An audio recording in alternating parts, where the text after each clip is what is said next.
Setelah lebih dari 6 bulan, MK akhirnya menjadwalkan putusan uji materi batas minimal usia capres dan juga cawapres. Dan putusan ini digelar 3 hari sebelum hari pertama pendaftaran capres-cawapres. Apa dampaknya?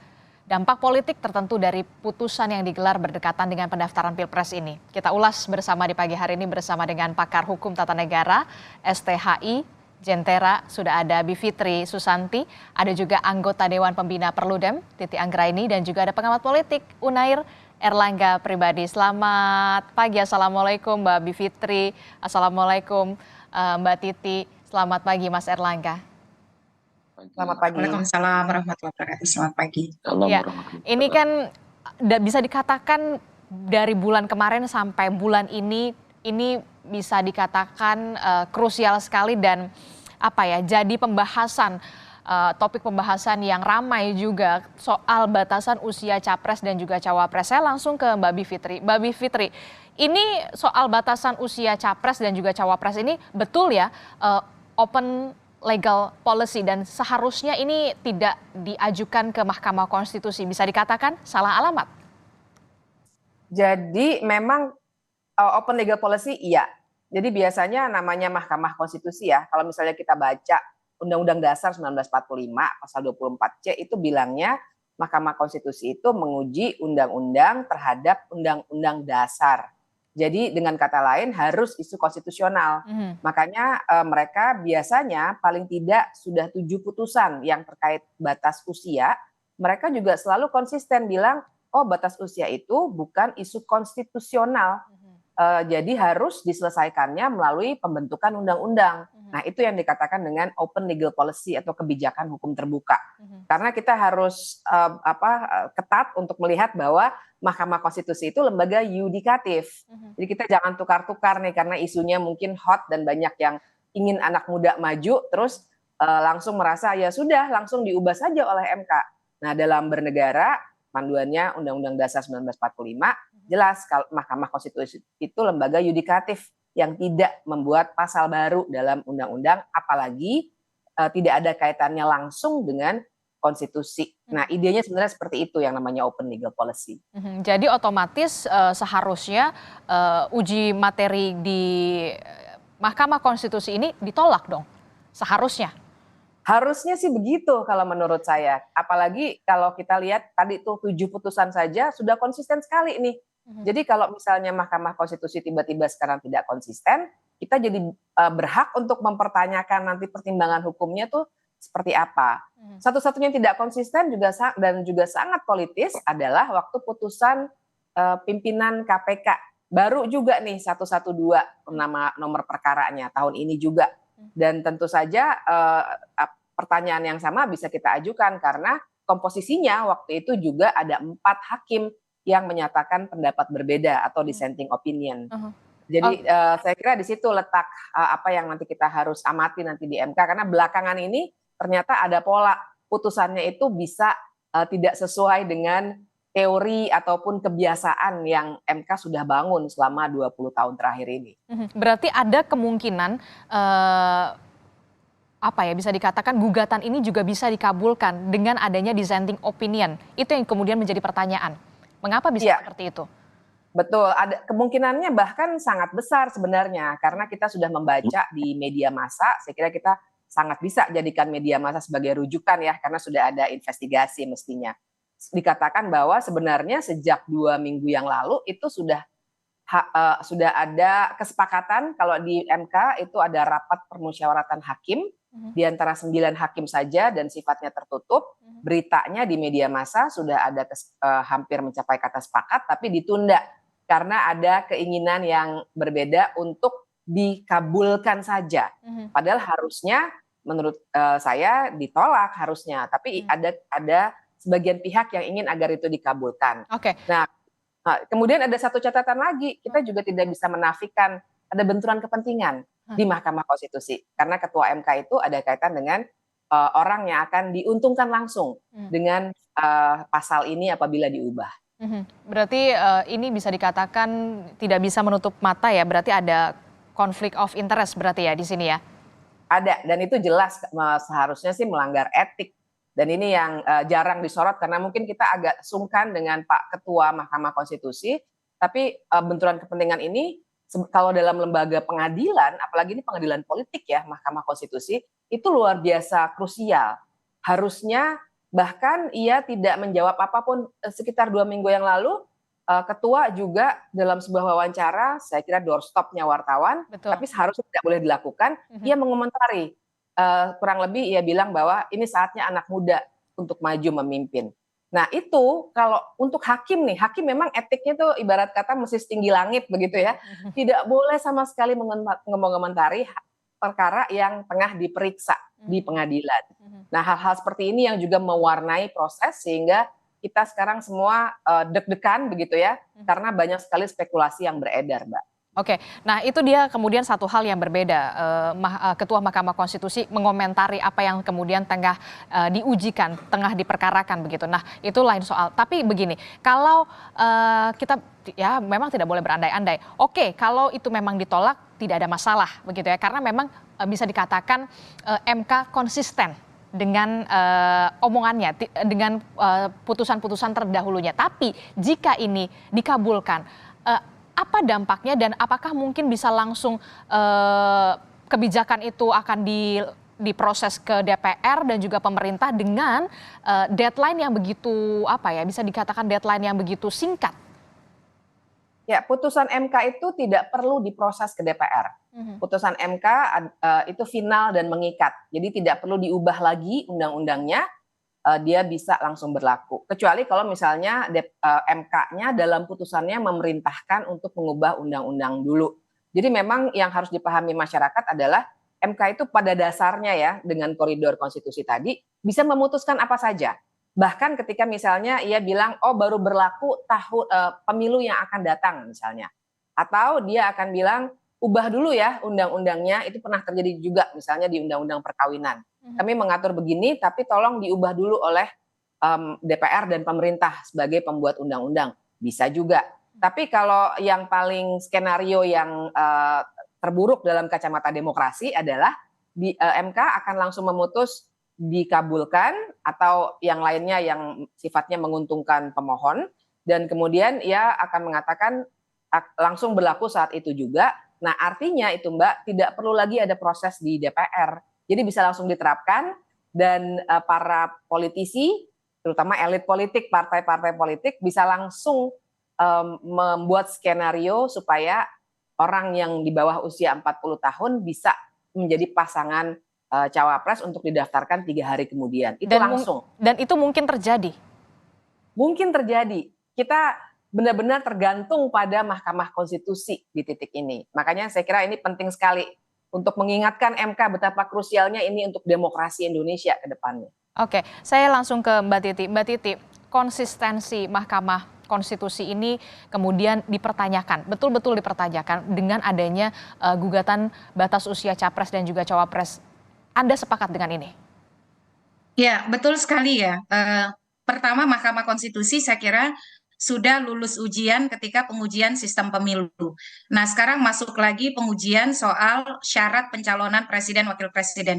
Bukan hanya usia, jadi ada exit strategi yang dimainkan beberapa pemohon, dia tidak menyentuh persoalan usia, tapi menyebut pengecualian atau conditionally konstitusional bagi yang pernah menjadi penyelenggara negara atau pernah menjadi kepala daerah. Betul. Mahkamah Konstitusi itu perannya besar sekali di pemilu kita. Selesai dari pengujian undang-undang, mereka akan menangani perselisihan hasil. Bukan hanya pileg, pilpres, tapi juga pilkada. Bayangkan kalau kemudian ada stigma di masyarakat soal keraguan terhadap kredibilitas dan independensi Mahkamah Konstitusi akibat yudisialisasi politik. Situasi hari ini kan akibat pembentuk undang-undang yang menolak melakukan perubahan atas undang-undang pemilu. Akhirnya semua persoalan-persoalan yang menjadi aspirasi para pihak terkait pengaturan pemilu itu dipindahkan dari ruang persidangan parlemen ke ruang persidangan Mahkamah Konstitusi. Tidak hanya yudisialisasi politik, tapi politisasi yudisial yang terjadi hari ini. Nah, saya kira kalau soal usia, tadi Mbak Bivitri sudah menyampaikan, kecil kemungkinan bahwa Mahkamah Konstitusi akan mengabulkan. Saya kira kondisi hukum hari ini tidak ada yang baru yang bisa mengubah putusan MK terdahulu. putusan 15 2017 dan putusan 50 tahun 2019. Semua menyatakan persoalan umur itu adalah legal policy, Iya, betul. kewenangan pembentuk undang-undang. Tetapi memang yang mengkhawatirkan adalah soal persyaratan pengecualian bagi yang pernah menjadi kepala daerah. Memang secara faktual ini rumpunnya sama-sama eksekutif, presiden, gubernur, bupati, wali kota. Dan selama ini kepala daerah itu menjadi sumber rekrutmen bagi kepemimpinan nasional. Tapi persoalannya adalah kalau disamaratakan sampai dengan kepala daerah kabupaten kota, itu juga menjadi problem tersendiri begitu. Jadi Mahkamah Konstitusi satu sisi ini kita semua berandai-andai ya hari ini, karena di beberapa putusan Mahkamah Konstitusi itu pendekatannya agak unik. Misal ketika dia menyatakan menteri tidak harus mengundurkan diri ketika mencalonkan presiden dan wakil presiden, itu pendekatannya adalah posisi menteri sebagai posisi politik. Ya. Nah, situasi hari ini kan kepala daerah juga situasi politik, posisi politik dalam rumpun eksekutif yang selama ini menjadi sumber rekrutmen bagi kepemimpinan nasional, tapi ya tidak bupati wali kota juga gitu ya. Nah, dalam konteks itu akhirnya kita banyak skenario terhadap putusan-putusan Mahkamah Konstitusi. Misalnya ada yang berusaha memahami, oke lah kalau dikecualikan untuk kepala daerah, tetapi bukan langsung bupati wali kota. Karena kalau dia menjadi promosi untuk pengisian posisi presiden, ya mestinya gubernur yang dibolehkan, bukan bupati wali kota. Melihat dari rumpun posisi politik eksekutif begitu. Tapi situasi hari ini saya kira betul-betul membawa Mahkamah Konstitusi dalam pusaran politisasi yudisial. Dan ini pertaruhan bagi Mahkamah Konstitusi karena kredibilitas MK itu masih sangat penting bagi pemilu ke depan.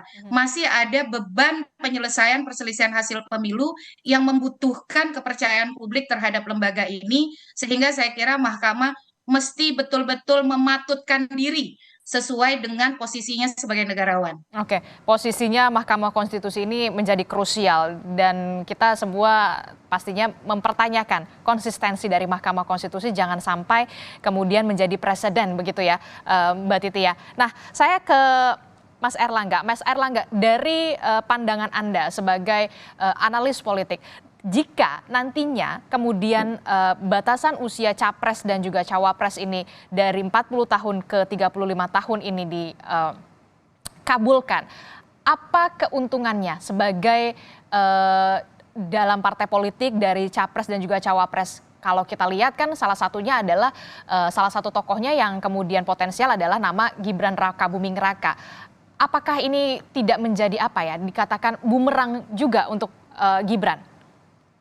Iya, saya pikir itu justru yang terjadi ketika gugatan tersebut dikabulkan. Ini akan menjadi bagian dari proses pelemahan demokrasi.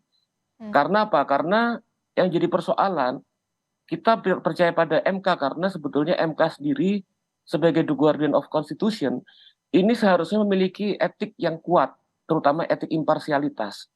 Nah, apalagi kalau kita lihat gugatan tersebut terkait dengan pusaran pertarungan politik yang sedang berlangsung. Ketika MK kemudian mengabulkan tuntutan tersebut, MK kemudian mengalami persoalan terkait dengan konflik of interest, kemudian MK sendiri kemudian tidak bisa kita lihat sebagai institusi yang kemudian menjaga imparsialitas. Nah, dalam konteks ini, persoalan yang akan muncul adalah pada pelemahan marwah dari Mahkamah Konstitusi. Mahkamah Konstitusi akan menjadi bagian yang kemudian banyak dianggap sebagai instrumen dari pertarungan politik dan kekuasaan. Dan demikian juga di sisi yang lain, bahwa pihak yang diuntungkan, yang dianggap dalam tanda petik diuntungkan dalam kasus tersebut, ini juga akan mengalami pelemahan marwah. Artinya, bisa jadi di permukaan dalam kalkulasi politik seakan-akan menguntungkan, tapi kemudian dalam sorotan publik yang lebih luas, itu justru akan merugikan integritas dan etik dari masing-masing pihak, baik dari MK sebagai lembaga yudikatif, ataupun sebagai pihak yang diuntungkan dalam hal ini, karena kemudian dengan serta-merta publik akan mengkritisi bahwa lembaga yudikatif dan konstitusi kita, Mahkamah Konstitusinya bisa dengan mudah dijadikan sebagai instrumen dan perangkat politik dalam kasus-kasus yang menguntungkan pihak-pihak yang berkuasa. Oke, sehingga kemudian ini jadi persoalan. Persoalan semestinya Mahkamah Konstitusi sebagai pelindung bagaimana aturan main dijalankan secara fair, dijalankan secara imparsial. Tapi kemudian kasus ini akan menjadi presiden kalau kemudian dikabulkan, karena akan dengan mudah siapapun nanti yang berkuasa memainkan atau menjadikan alat ya lembaga yudikatif itu Mahkamah Konstitusi untuk kepentingan politik dan kekuasaan mereka. Dan ini justru menjadi bagian yang sangat fatal bagi pelembagaan demokrasi kita. Sudah berjalan, terima kasih. Itu lalu bagaimana dari segi politik, kan kita tahu bisa dikatakan ada beberapa koalisi ya, satu koalisi yang kemudian digadang-gadang juga akan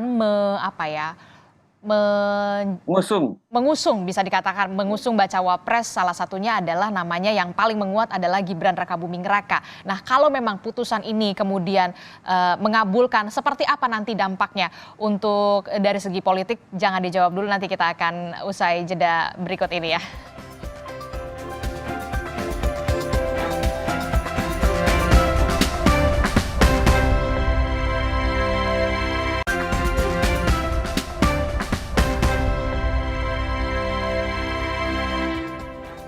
Terima kasih Anda masih bersama kami di Sapa Indonesia Pagi. Saudara, kita masih membahas soal bagaimana gugatan Mahkamah Konstitusi soal batasan usia capres dan juga cawapres. Masih bersama kami ada Mbak Bivitri, kemudian ada Mbak Titi, dan juga ada Mas Erlangga. Saya ke Mbak Bivitri dulu. Tadi Mbak Titi sudah menyinggung soal ada exit strategi.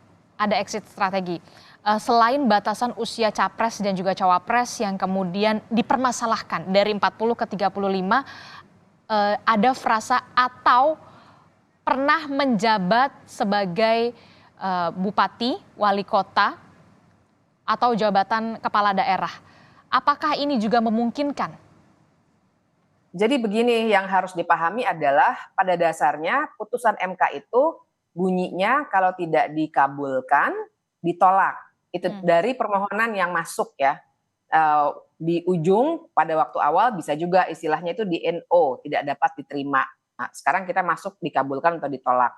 Nah, ketika dikabulkan, seharusnya secara konstitusional dan secara teori MK adalah istilahnya itu negatif legislator. Mereka cuma bisa bilang iya konstitusional, maka tidak dikabulkan. Kalau bilang tidak, ini inkonstitusional, maka permohonan itu sebenarnya ditolak. Nah, tapi memang selama 20 tahun terakhir ini MK sudah membangun kebiasaan baru. Mereka menjadi positif legislator. Dalam arti mereka menambahkan norma di dalam putusannya. Jadi entah itu dari 40 menjadi 35 ataupun menambahkan frasa pernah menduduki jabatan dan seterusnya, itu sebenarnya dua-duanya dalam kategori dia menjadi positif legislator, dan biasanya mereka namai putusannya sebagai conditionally konstitusional, atau dia konstitusional bila dibacanya seperti ini. Nah, kira-kira begitu nanti bunyi putusannya. Nah, jadi kalau pertanyaannya bisa nggak sih MK melakukan itu? Jawabannya bisa. Walaupun tadi ya secara teoretik seharusnya sih tidak bisa, tapi selama ini mereka sudah pernah lakukan itu. Jadi yang harus dipahami oleh warga tuh, makanya perlu sekali kita diskusikan ini. MK pada dasarnya bisa memutuskan apa saja. Nanti pertanggungjawabannya ada di pertimbangan hukumnya. Memang terdengar tidak adil, tapi begitulah sistem ketatanegaraan kita. Jadi MK hari Senin itu bisa saja menambahkan frasa yang seperti disebutkan tadi, karena pernah mereka memutus hal yang serupa, walaupun itu juga dikritik keras dan ada 4 hakim lain yang menyatakan pendapat berbeda atau dissenting opinion di putusan mengenai pimpinan KPK waktu itu.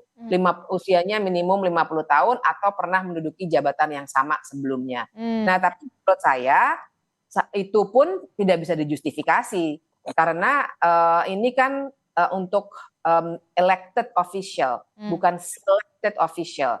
Jadi orang-orang yang dipilih melalui pemilihan. Harusnya filter dalam tanda kutip itu kan seperti filter ya, supaya kita mendapatkan yang terbaik. Filter seperti itu harusnya dilakukan oleh partai politik masing-masing, tapi tidak diatur dalam sebuah peraturan perundang-undangan. Nah, itu dulu yang harus jadi kunci. Dan lagi-lagi, kalaupun mau diatur di peraturan perundang-undangan, silakan dibahas oleh pembuat undang-undang, bukan oleh lembaga yudikatif. Ini lembaga yudikatif nih. Jadi kita jangan tukar-tukarnya di titik itu. Siapa yang seharusnya membuat norma baru, mau apapun lah, mau katakanlah usia memilih sama dengan usia dipilih, mau diperdebatkan, silakan diperdebatkan secara terbuka, partisipatif di Senayan Di sana. DPR. Bisa, ya. Kalau MK kan bahkan kita hanya sebatas mendiskusikan seperti ini kan, Mbak, nggak boleh kita bahkan lobby anggota atau hakim anggota di Mahkamah Konstitusi. Nah, ini titiknya, yudikatif itu makanya memang tidak dalam posisi bisa memutuskan hal-hal yang sifatnya pertimbangannya bukan konstitusional, tapi pertimbangan sosiologis, politik. Silakan tuh para ahli berdebat, bukan di gedung MK, tapi di gedung DPR sana. Oke, Gitu. walaupun memang secara teori tidak bisa ya, tidak bisa dikabulkan, walaupun memang ada kalimat atau pernah menjabat sebagai gubernur, bupati, wali kota. Ini karena kenapa saya pertanyakan ini, karena saya mendapatkan rilis dari Setara Institut soal ini, Mbak Bif. Iya, jadi betul seharusnya sih tidak bisa, sama sekali tidak bisa dua-duanya, dua alternatif ini. Karena artinya MK sudah memberikan sebuah kebijakan baru dalam sebuah putusan yudikatif. Oke. Itu yang terjadi. Tapi kalau pertanyaannya mungkin nggak? Sayangnya mungkin untuk dilakukan. Tidak bisa, sebenarnya tidak bisa, tapi sayangnya mungkin bisa dilakukan. Itu yang menjadi poinnya ya, Mbak Bif ya. Apalagi juga mungkin bisa dikatakan terjadi pada saat yang pimpinan KPK itu ya, Mbak Bif. Betul. Nah, oke, itu kan sudah ada berarti track recordnya. Iya, tapi itu juga penuh kritik. Makanya tadi saya katakan pada dasarnya jadi MK bisa memutuskan apa saja nih.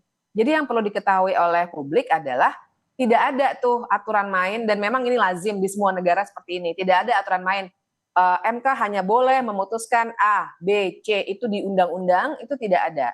Itulah hakikatnya sebuah lembaga yudikatif. Dimanapun memang seperti ini. Jadi kalau mungkin agak menimbulkan kebingungan ya, Betul. tapi memang undang-undang Mahkamah Konstitusi itu maupun konstitusi tidak mengatur sedetail itu. Misalnya MK tidak boleh memutus soal usia, itu tidak ada, Mbak. Ukurannya di MK sendiri. Apakah suatu isu itu konstitusional atau tidak? Iya, karena Undang-Undang Dasar bilangnya MK hanya memutus undang-undang terhadap Undang-Undang Dasar. Jadi kalau sesuatu isu itu misalnya isu usia atau isu apakah Mahkamah Konstitusi gedungnya di Medan Merdeka atau di IKN, itu bukan ranah konstitusi kan, misalnya begitu. Nah, dengan itu maka MK akan memutus, oke, kami tolak, silakan DPR dan pemerintah membuat aturannya dalam undang-undang. Nah, itu yang dimaksud dengan wewenang yudikatif. Begitulah hukum bekerja. Jadi publik jangan bayangkan bahwa ada sebuah kitab gitu yang menentukan apa yang boleh dan tidak boleh diputus oleh pengadilan MK maupun MA, PT UN dan lain sebagainya. Tidak seperti itu. Makanya ada konsep kemandirian kekuasaan kehakiman dan lain sebagainya. Justru karena hakim itu bisa memutus apa saja asal dia memberikan legal reasoning atau pertimbangan hukum yang bisa diterima secara nalar. Oke, saya ke Mbak Titi. Mbak Titi, ternyata MK bisa memutus apa saja asal ada alasannya, ada legal reasonnya. Tanggapan Mbak Titi sebagai apa dampaknya terhadap apa ya bisa dikatakan demokrasi kita, sistem pemilu kita akan seperti apa nantinya? Mbak Titi silahkan. Ya, aktivisme yudisial Mahkamah Konstitusi itu sangat besar di dalam pengaturan pemilu. Jadi ada yudisialisasi politik pengaturan pemilu yang sangat eksesif. Dan itu dikontribusikan juga oleh pembentuk undang-undang yang memang mengundang Mahkamah Konstitusi untuk terlibat. Jadi saya kira beberapa permohonan ini kan misalnya bagaimana respon dari DPR itu memperlihatkan seolah-olah ini membuka ruang dan peran dari Mahkamah Konstitusi untuk ambil peran begitu. Dan ini jadi koreksi sebenarnya bagi pembentuk undang-undang. Undang-Undang 7 2017 itu soal pemilu adalah undang-undang yang paling banyak diuji ke Mahkamah Konstitusi. Jadi ini jadi tantangan bagi MK. Satu sisi orang seperti saya senang dengan aktivisme yudisial dari Mahkamah Konstitusi untuk beberapa hal. Tetapi Mahkamah juga harus menahan diri karena posisinya adalah sebagai kekuasaan yudisial, kekuasaan kehakiman yang tidak boleh mengambil alih peran dari pembentuk undang-undang. Disitulah kemampuan MK untuk menahan diri, melakukan judicial restraint itu dibutuhkan. Makanya menjadi hakim MK itu harus negarawan. Nah, misalnya di putusan yang kami ajukan soal pencalonan mantan terpidana, Ya, betul. itu Mahkamah Konstitusi menyatakan conditionally konstitusional, harus ada jeda 5 tahun. Nah, itu kan baik ya, dengan legal reasoning yang sangat kuat. Terkait dengan pencalonan misalnya kepala daerah, saya setuju bahwa kepala daerah adalah sumber rekrutmen kepemimpinan nasional. Oleh karena itu, pilkadanya jangan dipilih DPRD, harus dipilih rakyat. Dipilih oleh rakyat karena diuji oleh publik. Tapi kita juga harus ingat, rumpun eksekutif ini ada bupati wali kota, ada gubernur, ada presiden. Nah, di dalam putusan soal sistem pemilu misalnya, Mahkamah menyatakan supaya terjaga kaderisasi dan promosi yang betul-betul mengutamakan peran partai politik sebagai lembaga demokrasi, kalau mau jadi calon anggota DPR itu syarat kadernya minimal 3 tahun. Calon anggota DPRD syarat kadernya 2 tahun. Jadi ada rentang-rentang yang juga diperhitungkan oleh MK. Kalau misalnya MK ingin memberi ruang kaderisasi politik berjenjang di rumpun eksekutif, kalau mau jadi presiden, maka kepala daerah dulu, ya tidak mungkin dan tidak logis kalau disetarakan syarat itu antara gubernur dan bupati wali kota. Maka pilihannya adalah kalau kepala daerah adalah sumber rekrutmen eksekutif nasional, maka posisinya adalah gubernur. Jadi pengecualiannya lebih masuk akal kalau persyaratan itu dikecualikan sepanjang berpengalaman menjadi gubernur. Karena uji coba kepemimpinannya terukur. Lah ini kalau bupati wali kota misalnya, dengan logika seperti itu bahwa rumpun eksekutif daerah menjadi sumber rekrutmen untuk eksekutif nasional, tidak logis kalau disetarakan antara bupati, wali kota, dan gubernur. Nah, itu menggunakan logika MK ya di beberapa putusan ketika misal soal putusan posisi politik menteri. Nah, di sini kita akan melihat kalau misalnya MK sampai menyetarakan antara bupati, wali kota, gubernur dengan segala logika yang dia bangun, pasti pengalaman politik, dipilih langsung oleh publik melalui pemilihan langsung, ini konflik of interest-nya sangat terlihat. Jadi apalagi kita bicara nama yang disebutkan bukan nama saya atau nama Mas Erlangga atau nama Mbak Bivitri atau nama Emil Dardak sekalipun. Satu nama saja yang muncul begitu. Nah, bagi saya sih logikanya agak lebih bisa ditolerir kalau pengecualian itu dan kita lihat bahwa pilkada sebagai sumber rekrutmen kepemimpinan nasional dan itu dilihat dalam posisi gubernur begitu. Tapi kalau itu disetarakan antara gubernur, bupati, wali kota, maka tadi sulit kita untuk tidak menyatakan bahwa memang ada benturan kepentingan yang besar dalam hal ini. Oke. Nah kalau kita lihat ini kan Mas Erlangga, usia capres cawapres ini diputus tinggal beberapa hari lagi jelang pendaftaran. Menurut Anda apa untungnya untuk partai politik?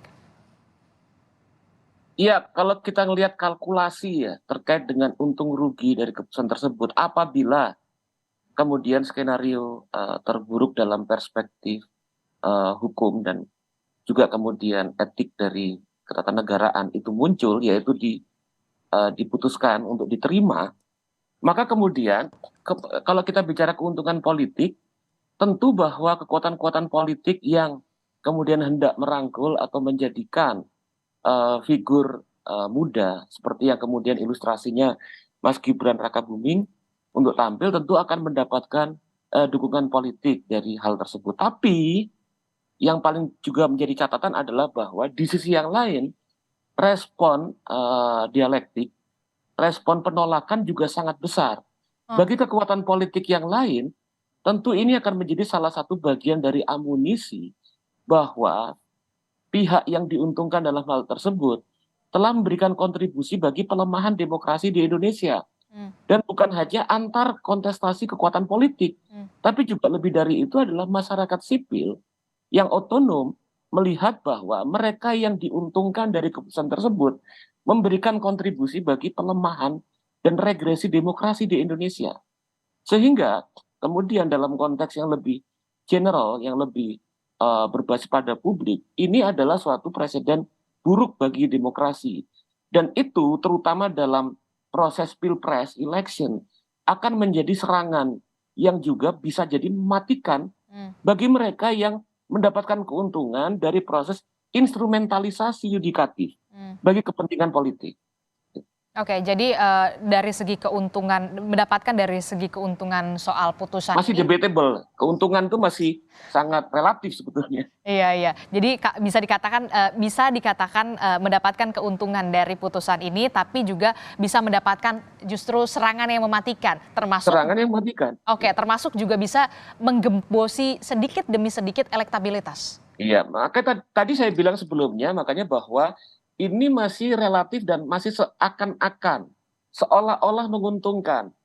Tapi bahwa keuntungan itu harus dipertimbangkan dalam respon-respon dialektik yang akan muncul dari keputusan tersebut bagi pihak kekuatan politik yang merasa diuntungkan tadi. Oke, jadi dan tadi Mbak Titi sempat menyatakan harus ada peran partai politik. Seharusnya ada filter nggak sih dari partai politiknya sendiri? Iya, saya pikir ini kan bernegara dia, namanya demokrasi kita berrepublik. Seharusnya kemudian juga politisi paham tentang dimensi-dimensi etik politik, sesuatu hal yang saya pikir juga beberapa tahun belakangan ini sudah mulai absen gitu. Bahwa tindakan dan kemudian bagaimana membangun keuntungan politik, tentunya partai politik menuju kekuasaan melihat kalkulasi untung rugi. Tapi bahwa batasan apa yang pantas dalam proses demokrasi kita itu harus menjadi bagian penting dari cara kita berpolitik. Nah, ini yang saya pikir pelan-pelan semakin tergerus dalam proses demokrasi kita. Apa yang seharusnya dilakukan oleh partai politik? Yang harus dilakukan oleh partai politik tentunya adalah tidak kemudian mengabaikan persoalan-persoalan bagaimana proses demokrasi yang sehat ini bisa bekerja dengan baik. Termasuk adalah bahwa jangan sampai kemudian justru pada saat kontestasi arus politik itu sedang kencang, terus kemudian mencoba memanfaatkan Mahkamah Konstitusi misalnya atau lembaga yudikatif sebagai instrumen politik mereka. Artinya kan kemudian jangan sampai tindakan-tindakan politik yang dilakukan itu membawa pukulan fatal bagi proses demokrasi di Indonesia. Kesadaran ini yang saya pikir masih lemah di kalangan elit politik kita sekarang. Oke, jadi bisa dikatakan. Tapi saya mau tambahkan Mbak Adisti ya. Silakan Mbak Titi. Sikap beberapa deklarasi dan juga pernyataan terbuka partai politik yang menominasikan orang yang secara hukum itu tidak memenuhi syarat itu sebenarnya menunjukkan budaya politik dan budaya hukum yang sangat buruk. Dan itu menciptakan spekulasi bahwa seolah-olah mereka sudah tahu ending di MK akan seperti apa. Jadi itu sebenarnya membawa stigma yang mencederai kredibilitas MK. Kan kita sekarang berpikir ya, ini kok bisa-bisanya deklarasi di tengah pasal 169 huruf Q yang masih eksis. Yang bahkan Mahkamah Konstitusi itu baru akan memutus di hari Senin 16 Oktober. Tetapi deklarasi, permintaan, pernyataan sudah diminta. Ini kan tidak salah akhirnya kalau spekulasinya muncul, wah ini Mahkamah Konstitusinya udah dikondisikan nih. Wah Mahkamah Konstitusinya sudah beres nih. Karena buktinya kita sudah bisa deklarasi, orang yang belum memenuhi syarat pun sudah dimintai kesediaan untuk menjadi cawapres. Jadi ini mestinya jadi koreksi berat bagi para elit kita soal political culture dan budaya politik gitu. Karena itulah yang paling melemahkan praktik demokrasi kita. Mesti kan semua orang sabar ya mengikuti proses di Mahkamah Konstitusi. Mbak Bivitri tadi sudah menyampaikan, tidak salah pergi ke Mahkamah Konstitusi, meski Mahkamah Konstitusi punya pakem-pakemnya. Nah, kalau memang Mahkamah Konstitusi jadi pilihan untuk menjawab kebuntuan yang mereka hadapi soal situasi hukum, ya jangan melakukan propaganda-propaganda yang kita akhirnya berspekulasi bahwa memang mahkamahnya ini sudah oke gitu ya, dan semuanya itu sudah dikondisikan, dan itu yang bagi saya memperburuk masa depan penegakan hukum kita karena mahkamah akan memainkan peran yang sangat krusial di dalam penyelesaian sengketa pemilu yang ujungnya juga nanti akan diselesaikan oleh Mahkamah Konstitusi. Oke, seharusnya parpol tidak menciptakan budaya politik yang buruk, itu yang kemudian menjadi kata kuncinya ya Mbak Titi ya? Betul sekali Mbak Adisti. Oke, Mbak Bivitri, ini yang kemudian sebenarnya saya endingnya ini akan seperti apa? Apakah nanti dikabulkan dengan syarat la, ataukah kemudian dikabulkan atau tidak dikabulkan, dan kita akan melihat siapa hakim yang mengabulkan, yang tidak mengabulkan, ada dissenting opinion di situ. Ya, jadi hari Senin itu kita harus menunggu, ada 3 kemungkinan itu. Pertama ditolak begitu ya, dan saya masih punya harapan walaupun tipis harapannya karena begitu banyak spekulasinya, tapi saya masih punya harapan itu dan saya mendorong supaya hakim MK bahkan last minute bisa membuat putusan seperti itu. Tapi kemungkinan kedua adalah disetujui, maksudnya dikabulkan untuk batas usia capres-cawapres 35 tahun. Kemungkinan ketiga adalah dikabulkan tapi ditambahkan frasa bahwa atau begitu ya, 40 tahun atau pernah menjabat dan lalalala begitu tadi ya. Ada 3 kemungkinan itu. Itu yang kita harus tunggu. Kita harus lihat dissenting opinionnya siapa saja dan apa saja, dan kita baca pertimbangan hukumnya. Apakah bisa dinalar dengan baik atau tidak. Karena kalau putusan pimpinan KPK, itu juga menurut saya putusannya argumentasinya sangat buruk tuh. Tapi ya kita tidak bisa melakukan apa-apa untuk putusan MK karena langsung sifatnya final dan mengikat. Oke, itu dia. Kita akan tunggu hasilnya memang final dan juga mengikat. Nah, kalau dari Perludem sendiri, kalau tidak dikabulkan, it's okay. Memang seharusnya seperti itu. Tapi kalau misalkan dikabulkan, kira-kira langkah apa yang kemudian bisa dilakukan lagi? Ya, pendaftaran Capres-Cawapres itu mulai 19 Oktober sampai 25 Oktober. Nah, KPU kan sudah menyatakan bahwa kalaupun mereka sudah menetapkan peraturan KPU, maka peraturan KPU revisinya atas tindak lanjut putusan Mahkamah Konstitusi, karena kan ada penyesuaian syarat berkaitan dengan berkas, dokumen, dan lain sebagainya, itu bisa dilakukan. Ini saya ingin kritik juga ya KPU. KPU itu bisa cepat sekali melakukan perubahan, menyatakan akan mengubah peraturan KPU kalau ada putusan Mahkamah Konstitusi. Sementara untuk peraturan KPU pencalonan terkait keterwakilan perempuan untuk pelaksanaan putusan Mahkamah Agung, itu KPU berbelit-belit dan menyatakan tidak akan mengubah, langsung berlaku, tidak ada sanksi. Ini standar ganda ya. Jadi dan ini merusak tertib hukum kita. Saya yakin KPU itu bukan tidak paham hukum, tetapi terlihat sekali di mana keberpihakan pelayanan terhadap partai politik. Jadi kalau sesuatu yang mempermudah itu akan mudah dilakukan, tetapi sesuatu yang kira-kira akan memberatkan partai politik selalu dicari-cari celah untuk menghindari. Kalau patuh berhukum, patuhlah secara konsisten. Karena asas prinsip penyelenggaraan pemilu salah satunya adalah berkepastian hukum dan tertib hukum.